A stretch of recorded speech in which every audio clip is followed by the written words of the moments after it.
10-11টার ভিতর সব শেষ হয়ে যায় এবং মামা বলতেছিল ওইটার ভিতর কি বড় একটা পাতিল নিয়ে আসছে, এগুলো কিন্তু সব শেষ হয়ে যাবে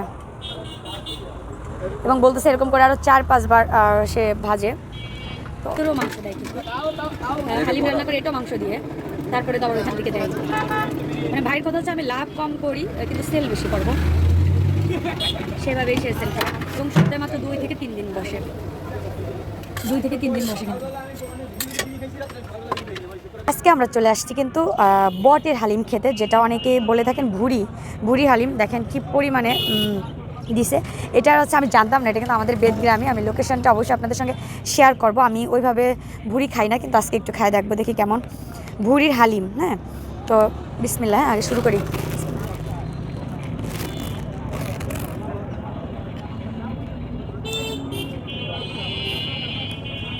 আমার কাছে কিন্তু বেশ ভালো লাগছে এবং অনেক পরিমাণে ভুড়ি দেওয়া। দেখেন তো কি পরিমাণে ভুড়ি এখানে দেওয়া। আপনারা যারা ভুড়ি পছন্দ করেন তারা অবশ্যই একবার এসে এখানে ট্রাই করে দেখবেন। যারা ভুড়ি পছন্দ করেন, এটা কিন্তু ভুড়ির হালিম, সম্পূর্ণটা এখানে ভুড়ি ইউজ করা হয়েছে এবং কোয়ান্টিটি অনেক পরিমাণে দেওয়া। হ্যাঁ, 8-10 বছর সবই বটের হালিমে 8-10 বছর সেল করতেছেন, তাই না? এবং আপনি আমাকে একটা কথা বলছিলেন যে আমার প্রচার করা লাগে না, না প্রচার লাগে না, যে মানে রেগুলার আপনার বান্ধায় কাজ আমার বাড়ি ওই জায়গায়, সবাই এলাকার লোকই সবাই, এবং আপনি এখানে পরিচিত হয়ে গেছেন বাড়ি যা সবাই চেনে সেই হিসেবে। আমি এটা দেখলাম, খেয়াল করলাম যে পুরোটা ভরে নিয়ে আসেন, এটা পুরোটাই কভার হয়ে যায়। পুরোটা 10টা 10:30 বাজে, 11টা বাজে রাত।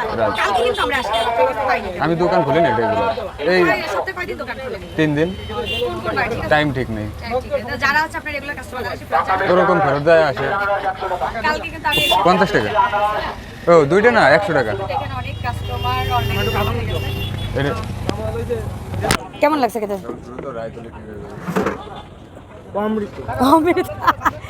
যারা ভুড়ি খায় তাদের কাছে অনেক মজা লাগবে এটা, এবং অবশ্যই একবার ট্রাই করা উচিত, তাই না?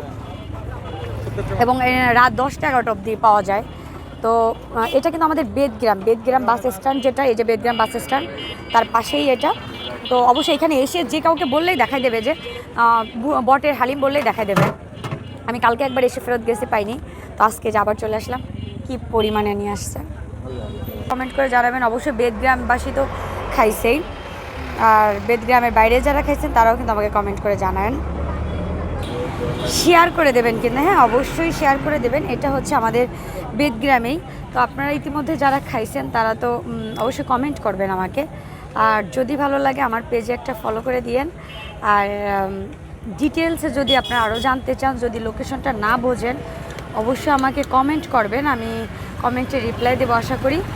ইনবক্স করবেন না, কারণ এত ইনবক্সে রিপ্লাই আসলে দিয়ে পারি না। কমেন্ট করবেন, আমি কমেন্টে রিপ্লাই দিব। আজকে ভিডিওটা এই পর্যন্তই, টাটা। এই বটের হালিম কে কে খেয়েছেন অবশ্যই কিন্তু আপনারা আমাকে কমেন্ট করে জানান। আর এটা কিন্তু আমাদের বেদগ্রামে বাস স্ট্যান্ডে। আপনারা যদি লোকেশনটা না বোঝেন অবশ্যই আমাকে কমেন্ট করেন, আমি কমেন্টে রিপ্লাই দিয়ে দেবো ইনশাল্লাহ। এবং যদি ভালো লাগে তা ভিডিওটা অবশ্যই শেয়ার করে দেবেন এবং এই বোনটার পাশে থাকবেন, আর একটা পেজে ফলো করে দিয়েন। আমি গোপালগঞ্জের ফুড নিয়ে, গোপালগঞ্জের বিভিন্ন জেলার বা গোপালগঞ্জের ফুড নিয়ে কাজ করার চিন্তাভাবনা করতেছি, যতটুকু সম্ভব আমি করব। আপনারা আমার পাশে থাকবেন আশা করি, এবং লাইক কমেন্ট শেয়ার যদি করেন তাহলে আমার কাজের উৎসাহ বেড়ে যাবে, আমি আরও কাজ করতে উৎসাহ পাবো। আর আজকে ভিডিওটা এই পর্যন্তই, আল্লাহ হাফেজ।